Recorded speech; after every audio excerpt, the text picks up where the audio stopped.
So we've got a lot of shifting in this piece, and we're going to do some exercises to work on that. On the two things really, one, shifting with confidence and finding the notes, and also making a good sound when you're up higher on the violin, because of course when your strings get shorter, when you're playing the notes right up here, you're trying to create a lovely sound with a couple of inches of string, and that's very difficult. But first of all, we'll focus on finding the notes. Now, there's two ways to do, well, there are a few different ways, but we're going to look at two ways of doing that. The first is to listen really carefully and know the note that you're going to.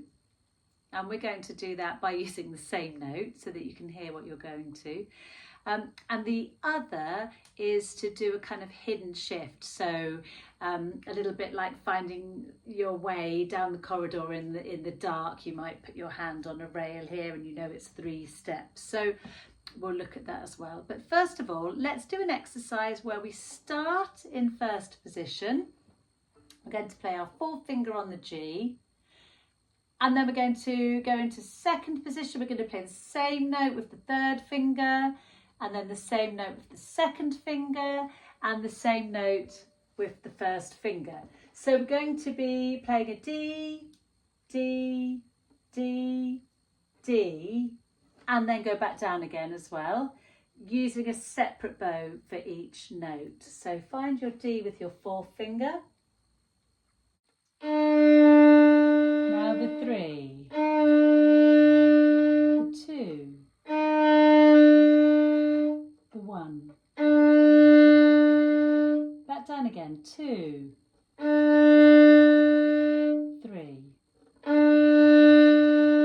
and then 4.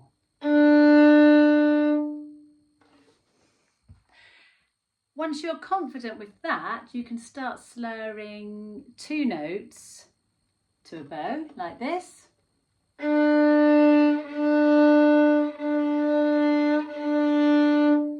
And then when you're super confident with that, you can do 4. And just go up and down, up and down. And the other way is to put a little hidden shift or shifts. In this example, we're going to do 2 shifts before we get to the note.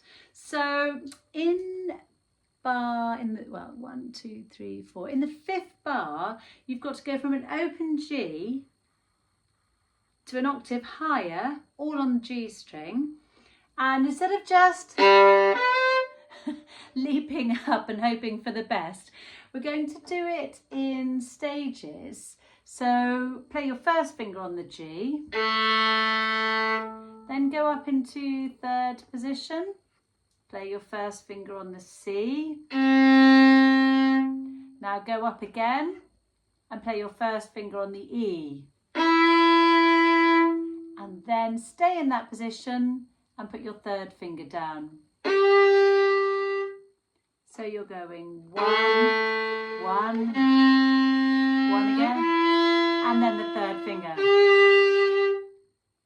Do that one more time. That's a tune, isn't it? What is it? That's a disco tune. Anyway, 1, 1, 1 again, and 3.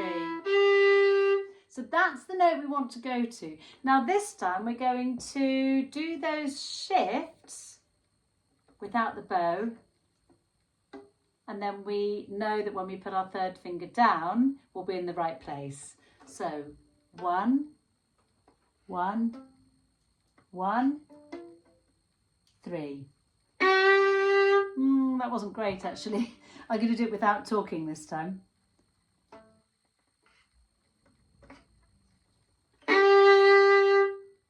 So obviously that takes a while, but once you've done that lots of times, you can then play it in the piece. Do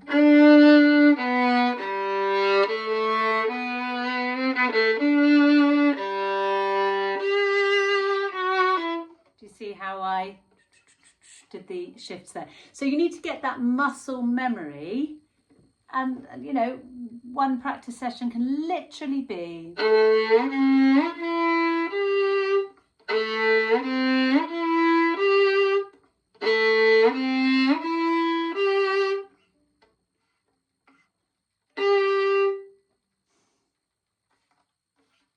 so let's play the opening we'll go up to our first shift, and we need to make sure that we don't start with too much vibrato because you've got an open G for the third note. Now you can play a bit of vibrato using your third finger on the D, but I think to start with we'll just make sure that we don't use too much vibrato so that you can play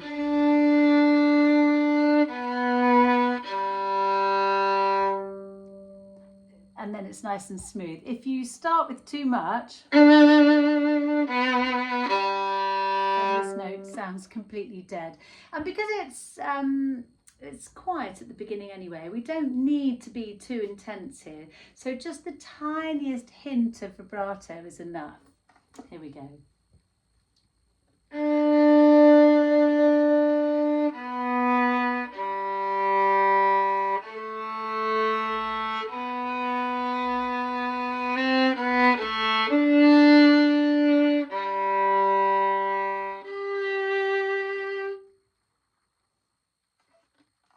Okay, we're going to have a look at the next shift in this piece now, and this is in bar 7.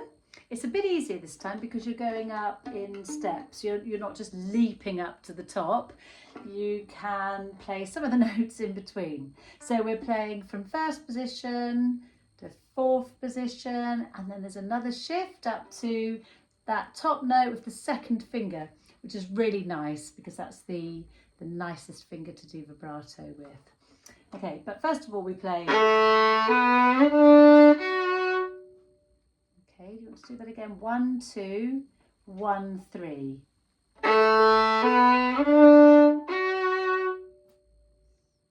Okay, we're halfway through bar 7 where we've got the top B. Okay, just have a listen to this bit.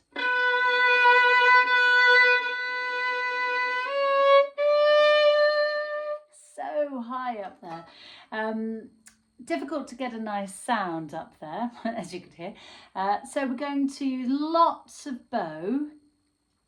I want quite a fast bow stroke and the edge of the horsehair. So if you use the flat of your horsehair, that's a lot of friction. So it's quite scratchy. So come onto the edge of your horsehair and move quite quickly. Get a better sound.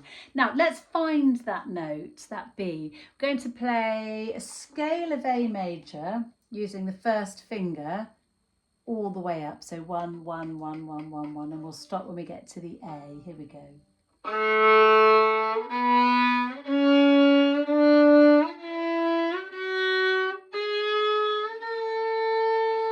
And you can check, see if you think that's in tune with your open A. Okay, I'm happy with that. So now I'm going to play that note again, ending at the tip. Now we're in the right place to start the next bit. So 2, 2, 2, 3, 4.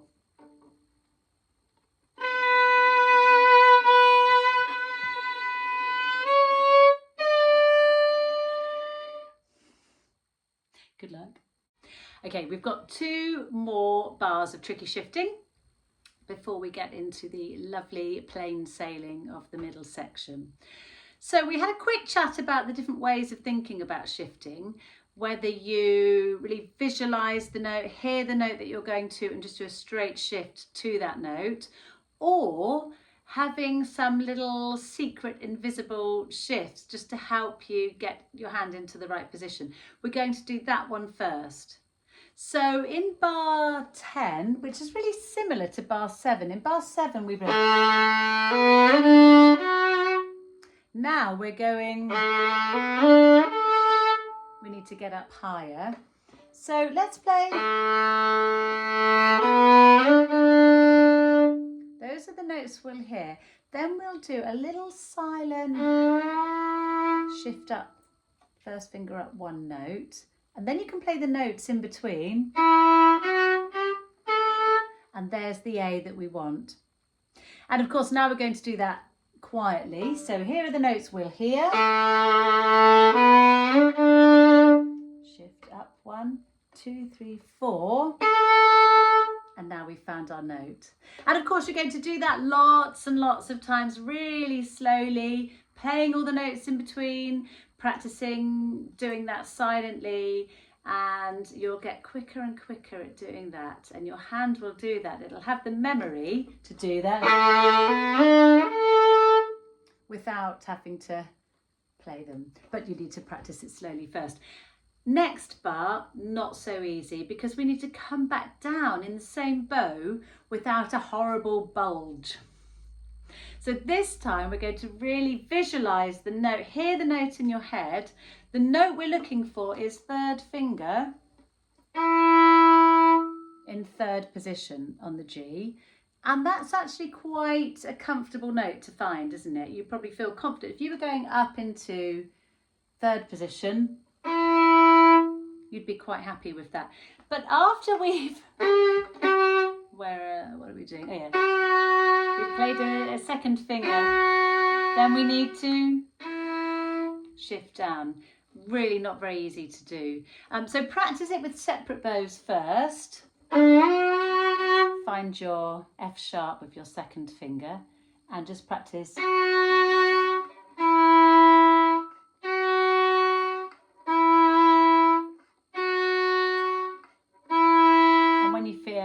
Confident. It's really not very easy to do. So let's try now playing bar 10 into 11.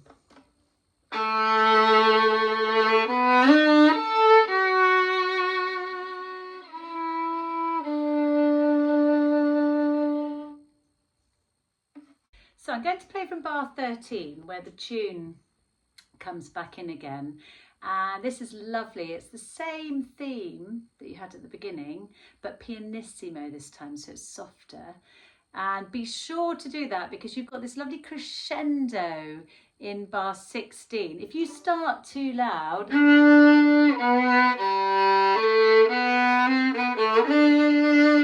you're really stuck. You can't do that crescendo. So really give a special effort to play softly.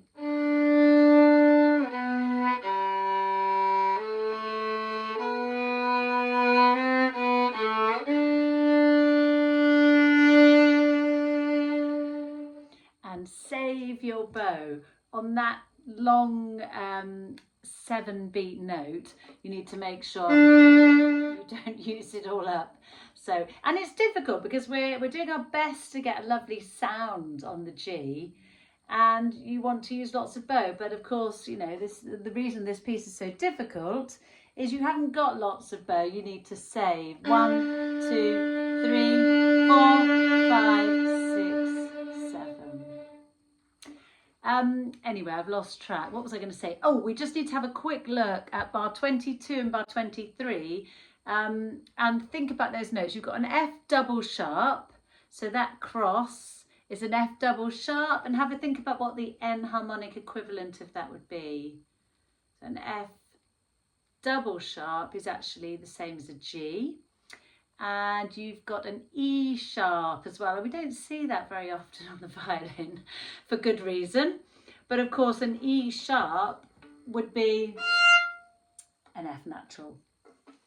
So most of this is straightforward. You've just got to remember to shift up and down, and your main concern here really is saving your bow. Another place to think about that is bar 21. You're at the height of a crescendo again there, but then you still need to get 2 more notes in, so save that bow.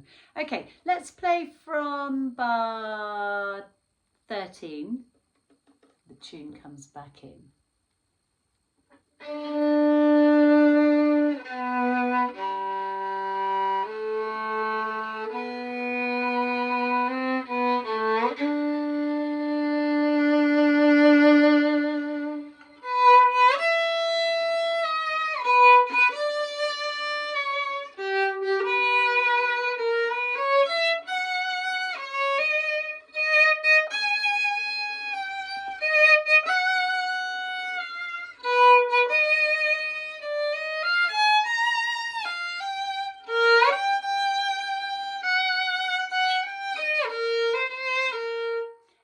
now we've got that shift that we were, if we put the same process in,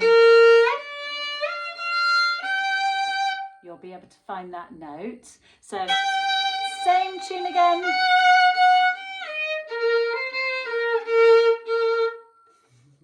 But we're playing the tune in different registers of the violin, which is really lovely because you can get a lovely velvety tone or a nice bright tone. And we didn't speak about vibrato, but of course you need to keep thinking about how much vibrato you're using. You can use your vibrato to get intensity as well as the crescendo. So a lot to think about. We're going to take a quick break and do a couple of exercises to make sure that our left hand is nice and relaxed. So just looking at your left hand, first of all, make sure you've got a nice shape here, nice straight wrist, and do a little bit of tapping with your thumb. It's very easy to grip the violin tightly. That makes shifting even harder. So make sure everything's nice and soft. And we're going to practice one of the shifts that happens between bar 33 and 34, where you're going up and down, up and down. You're playing a second finger on the A string for this E. Then you go back to first position for first finger. And then you play the same note again with third finger on the G. So we're just going to turn that into a little exercise and always thinking, is my left hand in a nice shape and is my hand nice and relaxed? No grabbing and no tensing. So just start on the top one.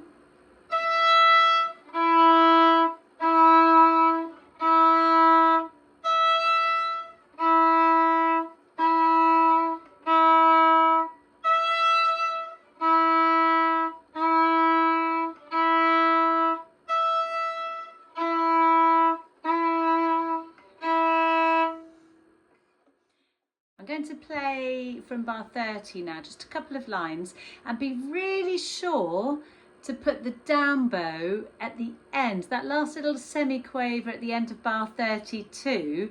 It is written on the music, well, it's written on the edition that I've got. If you haven't got that there, do write it in, because we've had so much hooked bowing, so many slurs, that it's easy to tuck that one in. But you really want to have a nice little down bow so that you've got an up bow for the long note, this long phrase in the next bar. Okay, so this is bar 30. I've got a heater on. I hope that noise, background noise, isn't too annoying. Here we go, bar 30. I'll do the upbeat.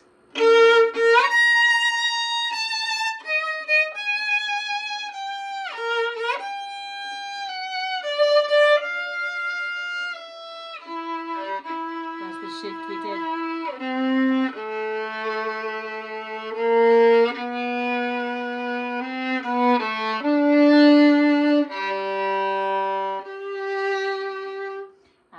There's another big leap to jump up to, but you can employ the same thing that we talked about before of doing little secret shifts in between. So your first finger will go and then your third finger, oh, that was in tune, your third finger will be in the right. Now, just a couple of things to mention on the last three lines of the piece.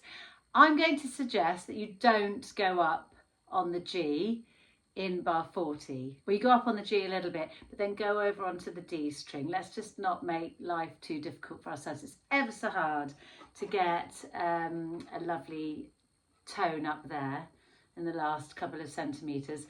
Of course, if we go onto the D string, you do need to be really careful that you don't hit the surrounding strings. It's quite difficult to play with a big powerful tone on the D string, but when you weigh it up, I think it's more enjoyable to just play that on the D string there. So do that.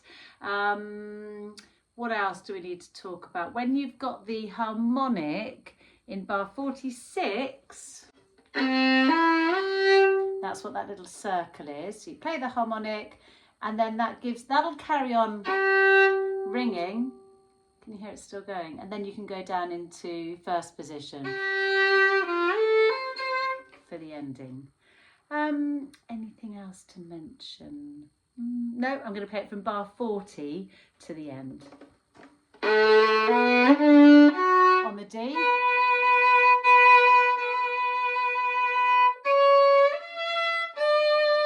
Back down. Can't see the music.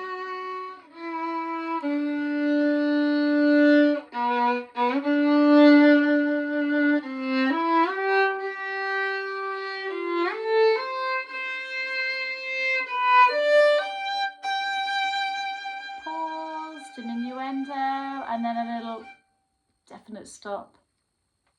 We're at the tip.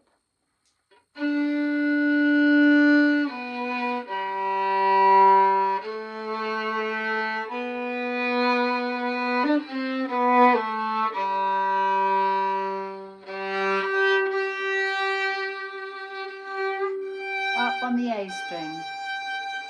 And save, save, save, save.